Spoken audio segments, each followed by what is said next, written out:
नमस्कार फ्रेंड्स, आपका स्वागत है मेरे इस नए वीडियो में। फ्रेंड्स, इस वीडियो में भारत पर ईरानी और यूनानी आक्रमण के बारे में डिटेल से पढ़ेंगे। फ्रेंड्स, भारत पर पहला विदेशी आक्रमण था ईरानियों का आक्रमण और दूसरा विदेशी आक्रमण था यूनानियों का। यूनानियों ने किन के नेतृत्व में 326 ईसा पूर्व में सिकंदर के नेतृत्व में आक्रमण किया था भारत पर, और ये भारत पर दूसरा विदेशी आक्रमण था और पहला यूरोपीय आक्रमण था। तो ईरानी आक्रमण के बारे में डिटेल से पढ़ेंगे। इससे पहले फ्रेंड्स, सिकंदर से संबंधित 6 वीडियोज़ अपलोड हो चुके हैं। सिकंदर के जीवन और उनकी लड़ाइयों से संबंधित ये पार्ट 1 था। 30 वन लाइनर्स इसमें कवर किए थे। सिकंदर पार्ट 2, सिकंदर पार्ट 3 ये पहले अपलोड हो चुके हैं। और ये राजा पोरस का इतिहास अलेक्जेंडर पार्ट 4 ये अभी अपलोड होना बाकी है। राजा पोरस के बारे में इसमें डिटेल से बताया है। और ये सिकंदर का पार्ट 5 है।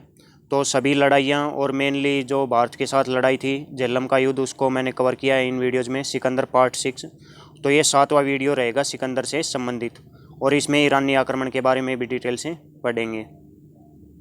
और इसी तरह के वीडियोज़ के लिए फ्रेंड्स मेरे चैनल को सब्सक्राइब जरूर कर दीजिए। वर्ल्ड हिस्ट्री के आपको बहुत से वीडियोज़ मिल जाएंगे और इंडियन हिस्ट्री के भी टॉपिक वाइज प्रीवियस एग्जाम्स में पूछे हुए क्वेश्चंस आपको मिल जाएंगे। तो पहला क्वेश्चन देख लेते हैं, सिकंदर का परम मित्र कौन था? तो फ्रेंड्स, सिकंदर का परम मित्र था हिपेस्टियन। हिपेस्टियन इनका बेस्ट फ्रेंड था और सभी लड़ाइयों में इसने इसके साथ भाग लिया था। हेफेसन, ये नाम भी लिखा हुआ मिलेगा कई जगह, लेकिन वास्तव में सिकंदर इसको इसी नाम से बुलाते थे, हिपेस्टियन। और ये बचपन का मित्र था इनका। अलेक्जेंडर के हम उम्र दोस्त हिपेस्टियन की मृत्यु किस आयु में हुई थी? तो 32 साल की आयु में इनकी मृत्यु हो गई थी। सिकंदर की मृत्यु से कुछ एक महीने पहले ही इनकी मृत्यु हो गई थी। सिकंदर की मृत्यु हुई थी 33 वर्ष की आयु में और ये 32 वर्ष की आयु में इनकी मृत्यु हो गई थी। हेपेस्टियन की राख कहाँ लाई गई थी? तो फ्रेंड्स, बेबीलोन में लाई गई थी इनकी राख। अलेक्जेंडर की मौत भी बेबीलोन में ही हुई थी। अलेक्जेंडर की मौत के 8 महीने पहले इनकी मौत हुई थी मलेरिया के कारण, और मलेरिया के कारण ही क्या मानी जाती है? अलेक्जेंडर की मौत। सिकंदर की मौत भी इसी बीमारी के कारण हुई थी। सिकंदर की पत्नी रोक्साना कहाँ की राजकुमारी थी? तो फ्रेंड्स, ये थी बैक्टीरिया की राजकुमारी। सिकंदर की पत्नी का नाम क्या था? रोक्साना। 334 ईसा पूर्व में सिकंदर की जान बचाने वाले किस सैनिक की हत्या 328 ईसा पूर्व में की गई स्वयं सिकंदर के द्वारा?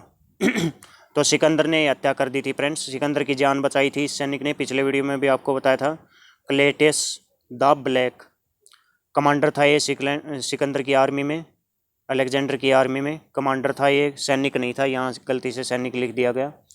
तो फ्रेंड्स, इसने जो आक्रमण हुआ था 334 ईसा पूर्व में सिकंदर के ऊपर, तो जो सैनिक जो इनके ऊपर आक्रमण कर रहा था उसकी बाजू को इसने तलवार से काट दिया था। तो इस तरह से इसने लड़ाई में सिकंदर की जान बचाई थी। लेकिन वाद विवाद हो गया था सिकंदर के साथ क्लेटस का, उस कारण से इसकी हत्या करनी पड़ी सिकंदर को, और बाद में खेद व्यक्त किया खुद सिकंदर ने। क्लेटस ने किस युद्ध में सिकंदर की जान बचाई थी? तो उस युद्ध का नाम था फ्रेंड्स ग्रानिकस का युद्ध, और ये ईरान के साथ पहला युद्ध था सिकंदर का। ग्रानिकस नदी के तट पर यह युद्ध लड़ा गया था। पर्सिया के साथ ये युद्ध लड़ा गया था। 3 बड़े युद्ध लड़े गए थे पर्सिया के साथ, उनमें पहला युद्ध यही था। और इसके बाद जीत हो गई थी सिकंदर की सेना की। जैसे सिकंदर की जान बचाई थी इन्होंने दूसरे कमांडर की बाजू काट कर, क्लेटस ने। और क्लेटस के साथ क्या घटनाक्रम हुआ था सिकंदर का, उसके बारे में आगे डिटेल से बताएंगे। पारमेनियन, इनकी भी हत्या की थी सिकंदर ने। तो उस समय फ्रेंड्स, राजा को अपनी मौत का खतरा रहता था अपने ही वफादारों से, तो इस कारण इस तरह की घटनाएं होती रहती थी। पारमेनियम ये भी बहुत प्रसिद्ध कमांडर था इसकी सेना का, इसकी भी हत्या की थी सिकंदर ने। फिलिप द्वितीय सिकंदर की सेना का बहादुर कमांडर था ये, तो इनके पिता की सेना में भी ये रह चुका था, और सिकंदर को भी इसने काफ़ी सारे युद्ध जिताए थे, और फिलिप को भी बहुत सारे युद्धों में जीत दिलाई थी इसने, पारमेनियन ने। सिकंदर ने पारमेनियन व उनके पुत्र किलोटस, इनके पुत्र पारमेनियन का पुत्र भी बहुत बहादुर कमांडर था इनकी सेना में, की हत्या क्यों की थी? तो क्यों की थी फ्रेंड्स? उसे किलोटस से विद्रोह का भय था। तो किलोटस से इनकी काफ़ी बार इनसे बहस हो चुकी थी सिकंदर के साथ, क्योंकि सिकंदर चाहता था कि वो लड़ती रहे, उसकी सेना वो जीतता रहे। लेकिन फिलोटस क्या कहता है उससे कि वो अभी बहुत कुछ जीत चुके हैं हम, अब हमारी सेना नहीं लड़ेगी। तो इस कारण इनकी बहस होती रहती थी आपस में। तो वो किलोटस अपने सैनिकों को वापस जाने के लिए कहता है। वो कमांडर था सेना के एक टुकड़ी का। तो फ्रेंड्स उसके सैनिक थक चुके थे, वो कहता है कि हम वापस जाएंगे। मकदूनिया राज्य की राजधानी कहाँ पर थी? तो मकदूनिया राज्य की राजधानी में सिकंदर का जन्म हुआ था। पेल्ला वो शहर जगह है जहाँ पर सिकंदर पले बढ़े थे। पेल्ला में सिकंदर पले बढ़े थे। ये मकदूनिया राज्य की राजधानी थी। मकदूनिया का शासक था, मकदूनिया को इंग्लिश में कहते हैं मैसेडोनिया। यहीं पर सिकंदर का जन्म हुआ था, यहीं के शासक थे इनके पिता फिलिप द्वितीय। सिकंदर से भी पहले भारत पर पहला विदेशी आक्रमण किन्होंने किया था? ईरानियों ने, पर्शियावासियों ने फ्रेंड्स पहला विदेशी आक्रमण था भारत पर।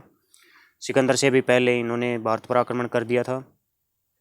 ईरान के किस शासक ने भारत पर आक्रमण किया था? तो इस शासक का नाम था साइरस।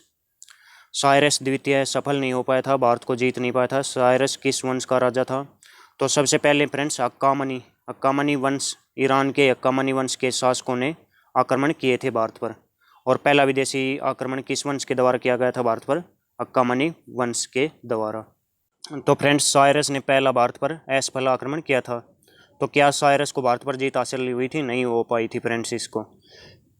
इसके बाद इन्हीं के वंश के, अक्कामनी वंश के एक और राजा थे ड्रायस प्रथम, इनको सफलता हासिल हुई थी।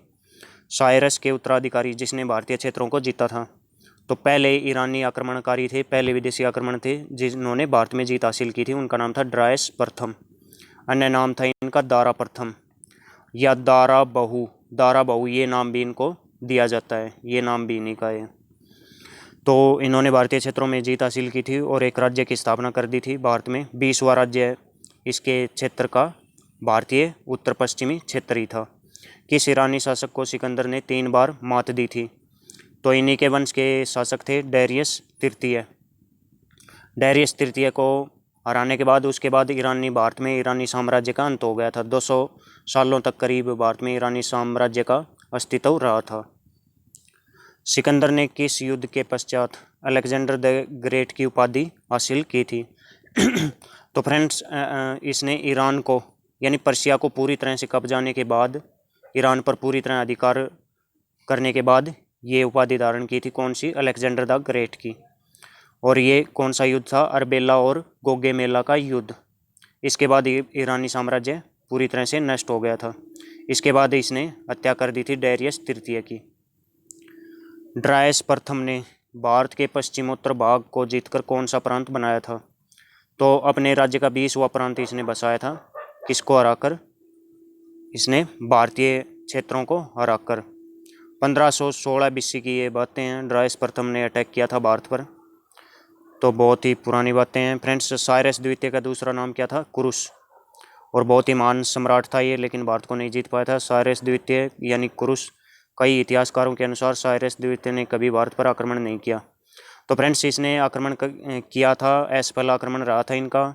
और इन्होंने मरुस्थल एरिया से भारत में आक्रमण करने की ठानी थी। और मरुस्थल में इनके बहुत सारे सैनिक मर गए थे, इस कारण से ये आक्रमण में सफल नहीं हो पाए थे। भारत पर विदेशी आक्रमणकारियों की ट्रिक है फ्रेंड्स आगे। हिंद यूनानी शक पहले करे। तो सबसे पहले किन्होंने आक्रमण किया था? ईरानियों ने। उसके बाद यूनानियों ने। पहला यूरोपीय आक्रमण किन के द्वारा किया गया था? यूनानियों के द्वारा। और पहला आक्रमण ईरानियों के द्वारा। और उसके बाद कौन से शासक आते हैं? हिंद यवन आते हैं फ्रेंड्स, इन्होंने आक्रमण किया था हिंद यवन जाति के। उसके बाद शक आते हैं। तो बीच में हिंद यवन मैंने छोड़ दिया है, तो इसको भी याद रख लें आप। और ये मौर्योत्तर काल के बाद आक्रमण किया था हिंद यवन वगैरह ने। ईरानी इन्होंने मौर्यों से पहले आक्रमण किया था। मौर्योत्तर काल के बाद किन्होंने आक्रमण किया था? सबसे पहले हिंद यवन ने, उसके बाद शकों ने, उसके बाद पल्लव राजाओं ने, उसके बाद कुषाणों ने, और फिर तो हूण अरबी तुर्की हूणों ने आक्रमण किया, उनके बाद अरबियों ने, उसके बाद तुर्कियों ने। तो ये क्रम था फ्रेंड्स आक्रमणों का भारत पर, विदेशी आक्रमणों का। इतिहास के पिता हेरोडोट की पुस्तक का नाम क्या है?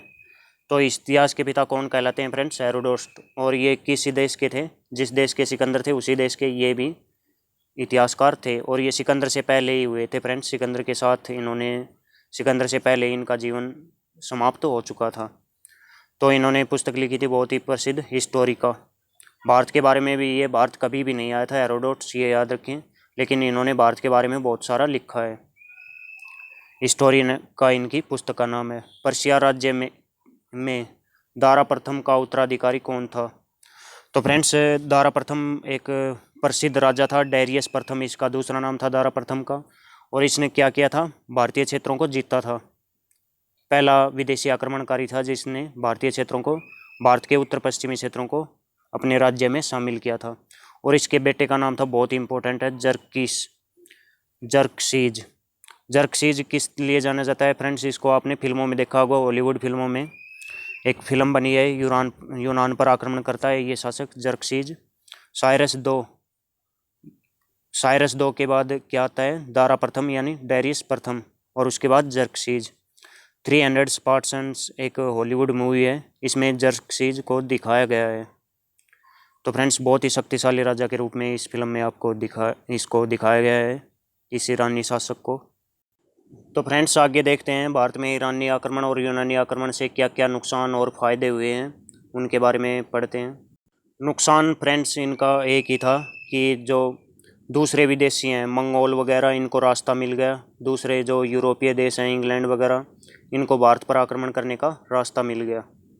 तो ये नुकसान था खास। तो भारत में अभिलेख लिखने की प्रथा किनके आक्रमण के परिणाम स्वरूप शुरू हुई?